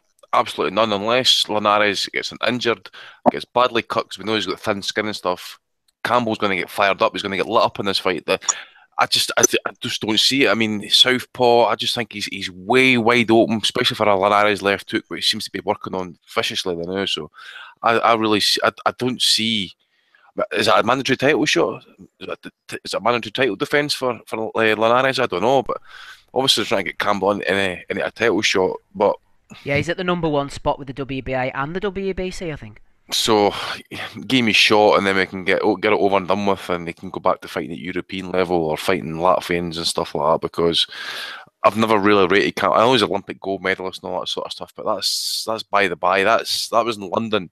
You know, how many medals were fucking bought and paid for? Because, well, we'll get into the AIBA situation if people want to, because they're going to melt down at some point. There's major revolt in AIBA just now, but no, I just think even though at his age, Linares might not be peak, but he's still too good, and he's still got far too good hands, speed to for Campbell to cope with, and I wouldn't be surprised actually to see Linares knock him out. Would not be surprised. What do you think, Rob? I'm a fan of Linares, a beautiful man in and out of the ring. He's going to chew Campbell up, isn't he, and smash him up in about 7 or 8 rounds? Yeah, he's a class act. Linares, like one of the best in the biz to watch. Beautiful boxer, good finisher, I think he's gonna like Campbell's not in his league. Like he's not on his level. He's gonna get destroyed, especially over there under the lights and all that. Like, I just can't see him putting in a performance that's gonna trouble Linares one bit. I think he's just gonna have rhythm, box the head off him all night, probably stop him.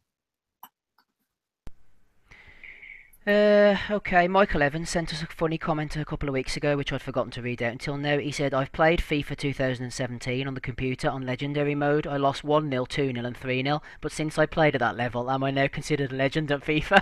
I think in boxing terms, Michael, you probably are, to be honest with you. So thanks for that little comment there. Right, what have we got next week? Not much apart from Lomachenko, unfortunately. Mauricio Herrera's fighting over in the Fantasy Springs Casino.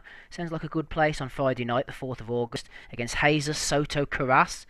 Friggin' hell, he's been recycled. And then Nicky Adler. I thought he retired.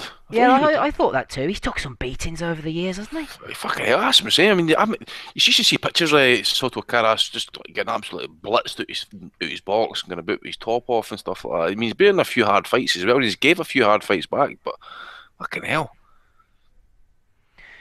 And Nicky Adler in 16-0 is defending WBC World Female Super Middleweight title and another IBF title against 3-0 Clarissa Shields. I don't really have too much interest in that, to be honest with you, so I think we should move on. Sexist. Yeah, I know. Oh, sorry. Right. I have no idea about either of them. Microsoft Theatre, that sounds like a good place, Gabe. Vasyl Lomachenko defending the WBO World Super Featherweight title against Miguel Mariaga. It's not a bad fight for Lomachenko. He's keeping active. He's rolling the old money into the bank. Apparently he earns a lot, as we were talking about earlier.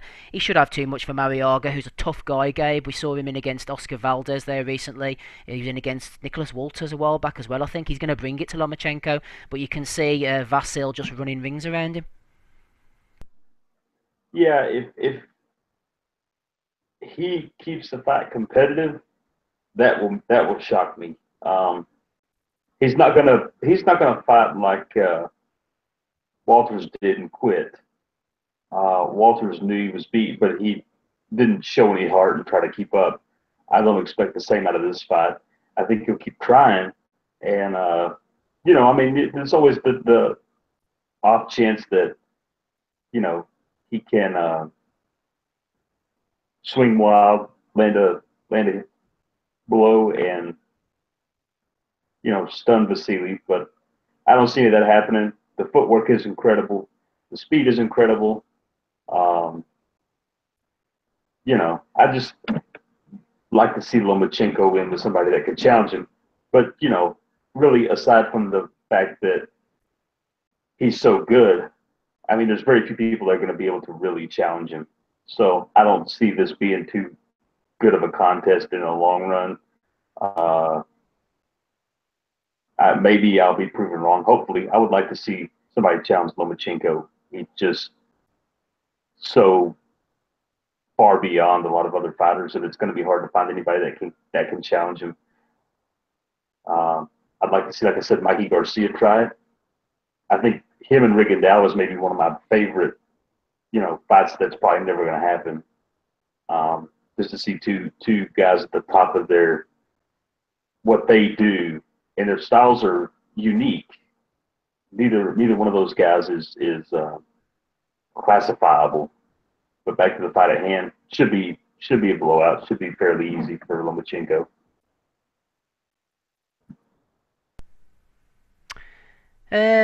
Just moving on to Rob Kelly here. Don't want to get going into rumour territory or anything, but someone's telling me, I don't know if it can be substantiated or not, that a certain fighter who was supposed to be boxing over the weekend has split from a certain promotional entity that was supposed to be promoting at the weekend. We'll get more word on that, I'll let you know. Anyway, Rob, back to the Lomachenko situation. Like Gabe was saying with Mariaga there, he's tough, he's going to bring it, but Lomachenko's just going to be a step too far for him. Step? You're going to be about 10 steps too far from it's an overmatched 2 steps then, Rob, too. Yeah. No, he's going to be, it's the opponent is way overmatched. Like he's not like Lomachenko. I think it's not always the fighters, but I think he has to get a share of criticism because we didn't let Roy Jones slide when, as good as he was fighting these type of opponents. Lomachenko should be in with the base. They fast tracked him to a world title. All right, the Slido fight didn't happen. But Rigo's been saying he's going to move up. Like So we all want to see that fight, don't we? And don't tell me like Mariaga's more of a draw than Rigo. If he like, why not have that fight? You know what I mean? It's I don't want to see him against this guy. Like it's going to be like the bull in the matador again. He's going to be doing all his tricks and all that. It's going to look great, but the result is a foregone conclusion. And this guy's the best fighter in the world, possibly. So we need to see him in big fights. Maybe that's a little bit harsh, but I don't think we should just let him slide just because he's Lomachenko. No, I agree with that completely, Rob. I think you're perfectly correct on that. I want to see him with Rigondeaux, but then again, you guys all know that I'm a huge Rigondeaux fan, and that's never going to change. But who else? Who else besides Rigondeaux and Mikey Garcia? Linares. Yeah, maybe so, but I mean, not maybe so. I think you're right, but what the point I was trying to get at was that there's just not a lot of guys out there that any of us can think about and say, oh, that guy would be competitive. I think Linares could be a guy. So what? We got 3. I mean, I'd be open to hearing what anybody else thinks about how many more real competitive fights he could be in or around the weight. I don't see a whole lot, honestly.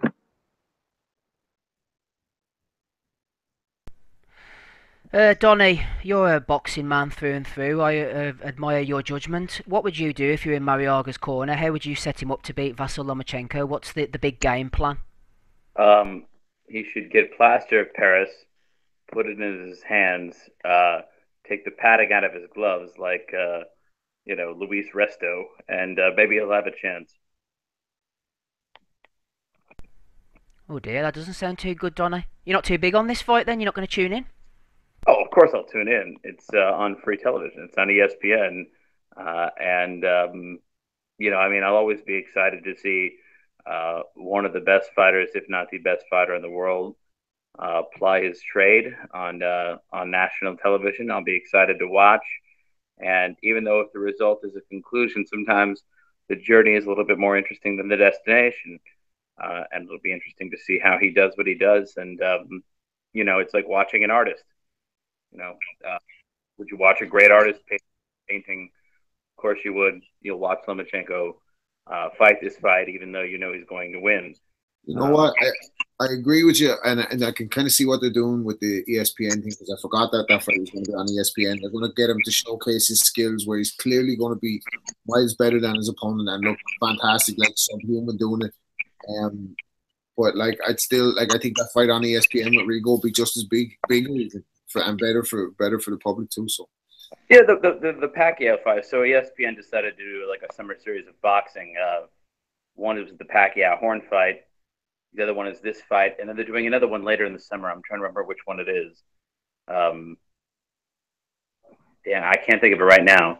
But anyways, there was a 3-fight like summer series, and obviously the Pacquiao one got good ratings because, well, it's Pacquiao, but hopefully this one also does well, and that's a good time to do boxing actually, because ESPN's extremely invested in pro and particularly college football. And of course, it's the summertime, so there is none of that. And so hopefully they'll be getting some good ratings for that, and that Lomachenko will get some more exposure, so more people will know who he is, and maybe it'll grease the wheels a little bit, so that we can maybe see some of these bigger fights happen. Because once Lomachenko builds his profile, he might be able to credibly command a little bit more money.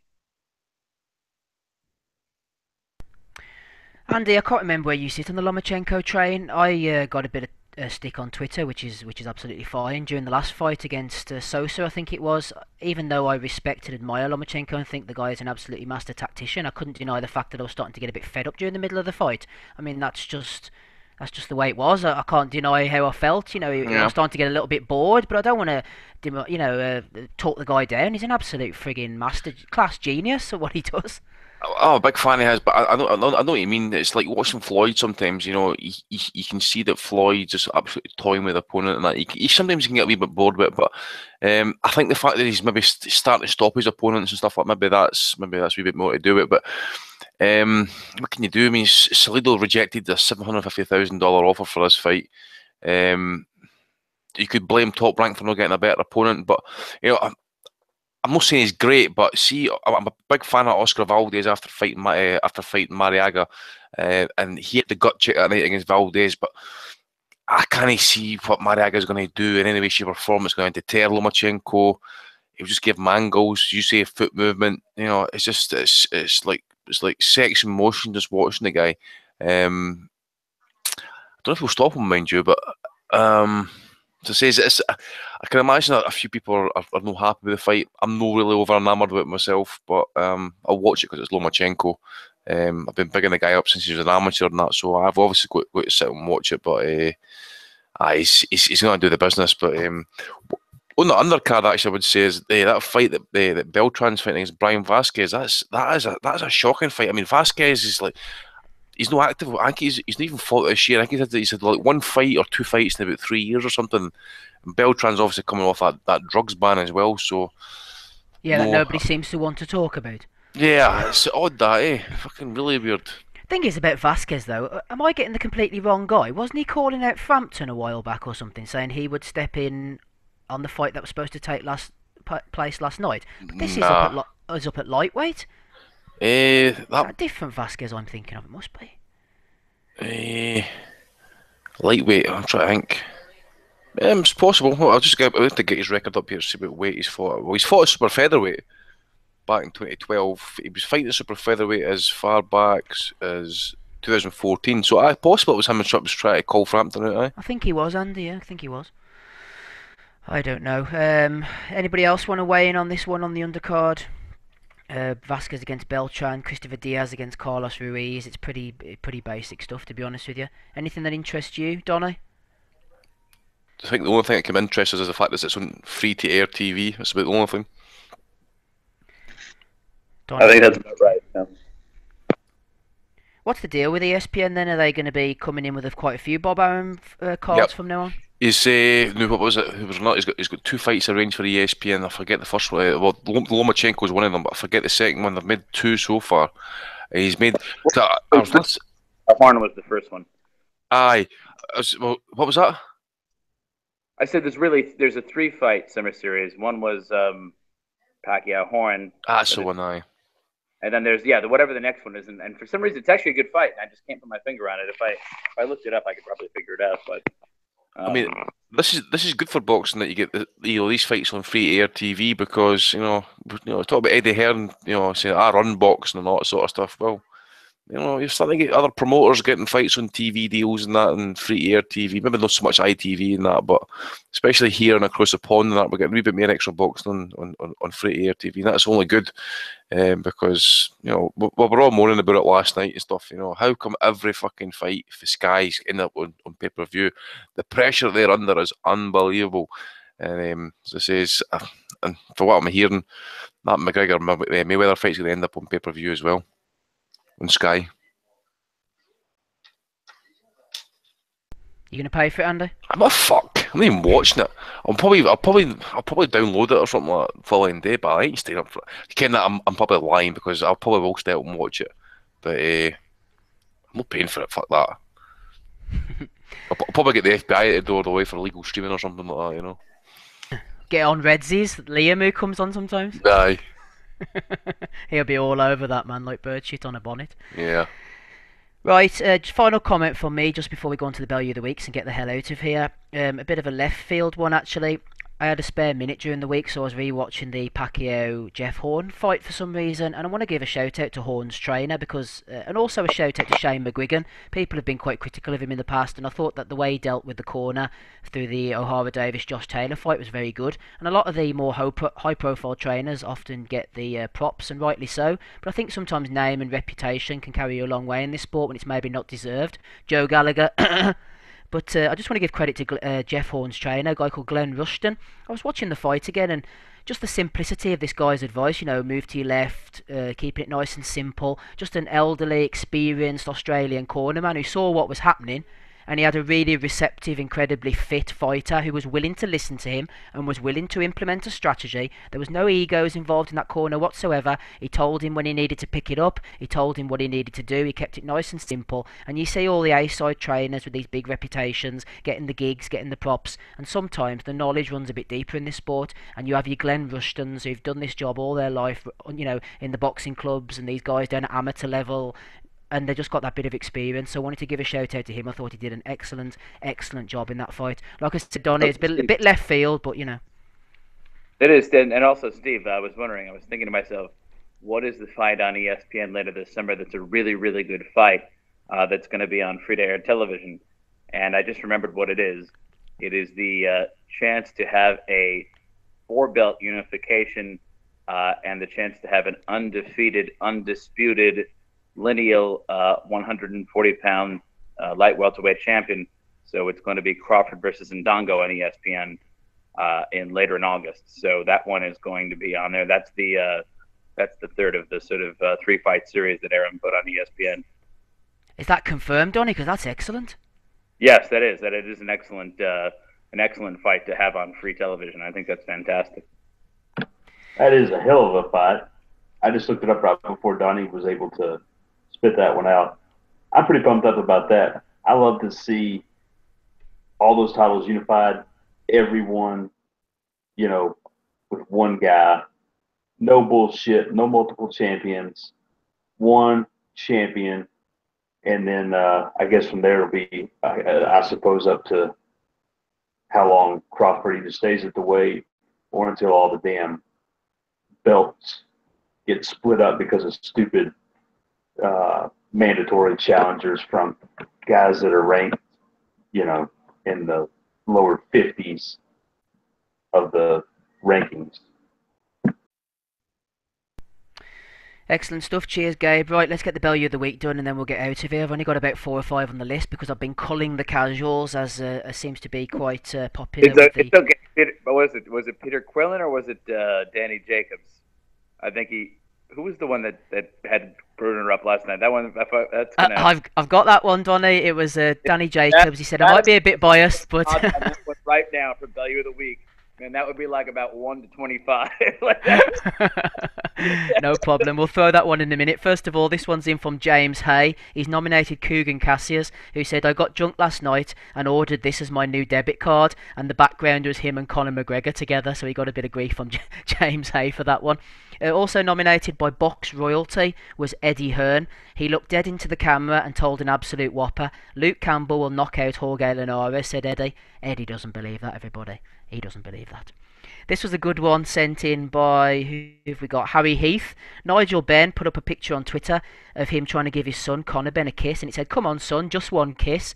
But instead of screenshotting just the photo out of his email, he screenshotted his whole email inbox. So people were retweeting all these emails he had back and forward with various people and all this personal information. Nigel Benn is pretty much a car crash on Twitter for anybody who follows him. He hasn't got a clue what he's doing.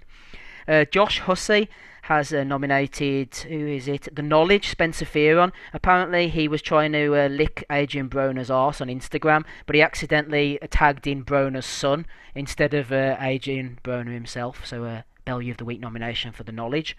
Christoph has nominated Jorge Sebastian Hyland for his Viagra leg, stiffer than Big Pricey. And also, the one that you were mentioning, Donny, Brian King, Danny Jacobs for having Broner beating Garcia. Also, Daryl Jelly has thrown in Rambo Korat Sports School. No, that is the actual name of a fighter, Rambo Korat Sports School, one of those Thai sponsors. That's all I've got, but we've got one thing for you, right on Bellew of the Week here. This man isn't the Bellew of the Week, he's giving it as it is. It's Adam Smido Smith. Where are you, Smido? Are you at Ascot or something? I've just spent 4.5 hours on the M6 getting myself down to Goodwood for glorious Goodwood that starts Tuesday. Excellent stuff, Smid. What do you want to talk about, man? We're just about to finish, but we've always got time for you. I was just thinking that the Garcia fight, although he was excellent in most departments, I almost got a bit bored by the end of it. Like, I went to bed a little bit disappointed. I think that was mainly due to Broner being shit, as expected. My KO prediction never looked really likely, to be honest. There just wasn't enough punches thrown by either of them, I don't think. neither of them are really natural come forward brawlers, are they, by any stretch? I thought Garcia was just happy, comfortable throughout, picked his shots well. Wish he'd have gone a little bit more to the body. Wish he'd have put his foot on the gas a little bit more, to be honest, and really impressed and got that KO. But like I say, never looked likely. Broner's just a prick. But he's still going to get paid in other paydays. That's the unfortunate thing about him. Like, everyone hates him for good reason, but he's still going to turn up against someone else. And, I know he said as much after the fight in his interview, which was distasteful at best. But he was right in some ways, So I didn't really see any of the undercard. I was screaming conspiracy theory for Frampton, but then I saw the damage to the kid's face, and I will retract those comments. But the boys look like they've had a good weekend in Belfast, so I hope that's been fully reviewed and covered and analysed by yourself, Steve. Certainly has, Adam. Where do you think Frampton goes from here? I've not really given it much thought. The Selby's there. The Selby fight's always there. The rubber match is always there as well. I'm stating the obvious. I don't really know. I've not really given it much thought. He's obviously a star in Belfast, and he's I still fancy he would sell a fair few tickets at a decent event in England.